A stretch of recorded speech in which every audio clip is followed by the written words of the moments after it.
Depuis de nombreuses années, la Fédération française du bâtiment s'est engagée aux côtés de l'ADEME et de la région Rhône-Alpes dans la promotion de la construction durable par le biais des contrats d'objectifs. Un engagement qui se traduit par de nombreuses réalisations dans la région pour trouver au niveau local des réponses à des problématiques globales.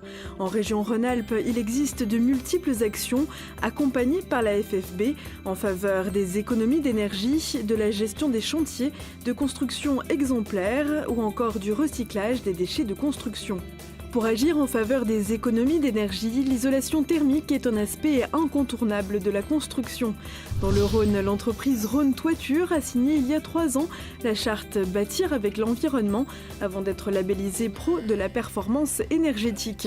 La société s'est alors engagée dans une démarche globale de responsabilité sociétale et environnementale. On a d'abord fait un audit environnemental de l'entreprise. On a beaucoup travaillé sur les matériaux pour avoir des matériaux plus sains. Là, on a énormément travaillé sur cet aspect-là. Donc ça s'est traduit par ces étapes-là. Choix de matériaux, diminution des consommations. Également, on a beaucoup travaillé l'aspect déchets. On triait déjà les différents matériaux qu'on avait ou les déchets. Aujourd'hui, on a 6 bennes dans l'entreprise. Donc on trie, que ce soit le zinc, le bois traité, les isolants. Voilà, on a beaucoup de cycles de tri. Ça, c'est la démarche environnementale et la démarche développement durable qu'on nous a donnée. En Haute-Savoie, la démarche Construire propre s'est déployée dans le département grâce à la fédération BTP Haute-Savoie en accompagnant sur les chantiers les maîtres d'ouvrage, la maîtrise d'œuvre et les entreprises. Une charte qui présente pour les entreprises adhérentes de nombreux avantages. Il y en a 3 principaux, je dirais le gain de productivité, parce que c'est vrai qu'arriver sur un chantier propre, les entreprises elles se mettent, on va dire, tout de suite au travail. Le deuxième point, c'est le renforcement de la sécurité, parce que toutes les circulations sont libres. Et puis je dirais que l'ambiance du chantier est également nettement meilleure. On a souvent des problèmes entre corps d'État, notamment quand le carreleur trouve bien évidemment des résidus de plâtre ou quand le peintre arrive et puis que le sol n'a pas été balayé, etc. Donc c'est vrai que l'ambiance sur le chantier est complètement différente déjà aujourd'hui. Dans la Drôme, la société Belin Construction s'est fédérée avec d'autres entreprises pour proposer à ses clients une offre globale en matière de rénovation énergétique. Avec un interlocuteur unique et un même objectif, les entreprises unissent ainsi leurs compétences pour réaliser des prestations en rénovation énergétique. Pour faire simple, il faut d'abord faire, schématiquement parlant, on va dire une bouteille thermos. Et qui dit bouteille thermos dit visiter ou revisiter, si c'est de la rénovation, toute la partie ventilation qui est très importante. On ne peut raisonner que de façon globale au niveau de toute la cohérence de toutes les prestations à réaliser pour pouvoir avoir le résultat annoncé et escompté évidemment.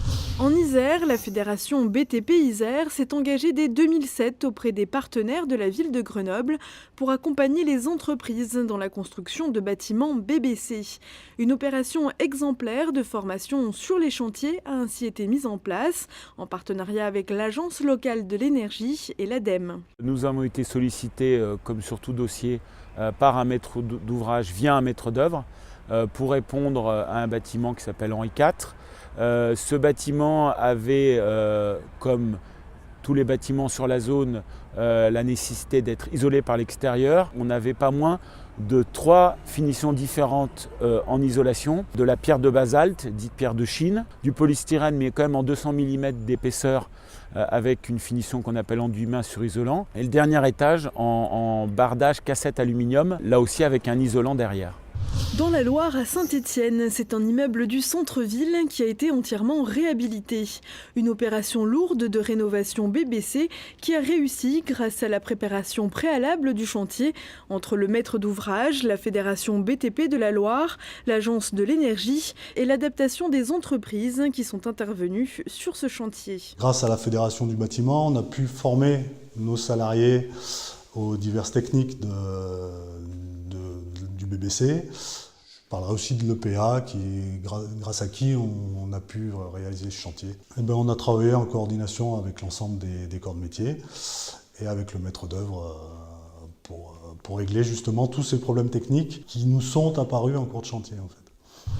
Dans le domaine du recyclage, l'entreprise nantaise située à Chambéry, en Savoie, a mis au point en 2011 une installation innovante et exemplaire pour le recyclage du plâtre. La machine est capable de séparer les différents constituants d'un complexe isolant.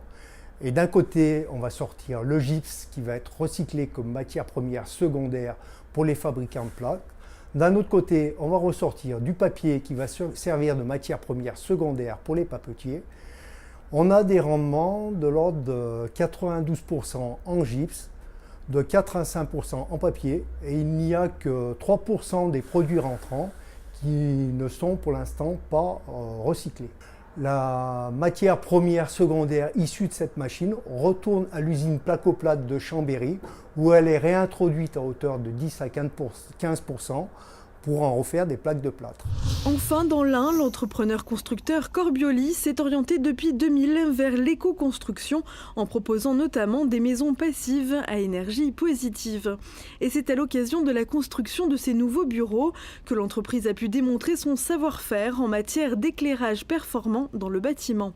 On a fait en sorte d'intégrer des équipes spécialisées en éclairage performant avec nos équipes d'architectes également pour concevoir dès le départ tout ce qui pourrait être intéressant et judicieux de faire en termes de conception, d'éclairage naturel avec des fenêtres très bien placées par rapport à l'exposition, à l'orientation, avec le type d'éclairage également, le type d'éclairage performant, que ce soit des LED, des basses consommations. Ce qui est assez sympa également, c'est de se rendre compte que sur ces nouveaux bâtiments, on a 450 mètres carrés, on était à 160 mètres carrés là où on était auparavant.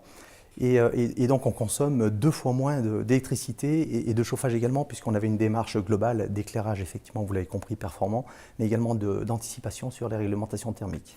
Grâce au partenariat depuis 15 ans entre l'ADEME, le Conseil régional, la Fédération régionale du bâtiment et les fédérations départementales du BTP de Rhône-Alpes, c'est plus de 2500 entreprises qui ont été soutenues dans leurs projets pour relever les défis du développement durable et de l'éco-construction, faisant de la région Rhône-Alpes un territoire leader sur ces thématiques.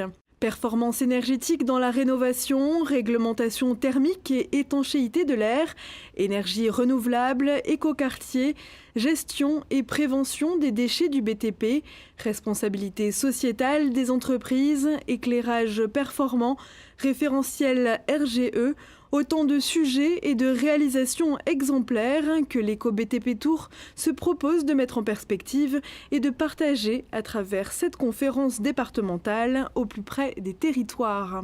L'Éco-BTP Tour, c'est aussi une invitation à conforter cette dynamique entre les entreprises et les maîtres d'ouvrage pour répondre aux enjeux de la rénovation énergétique et de la production de logements éco-responsables.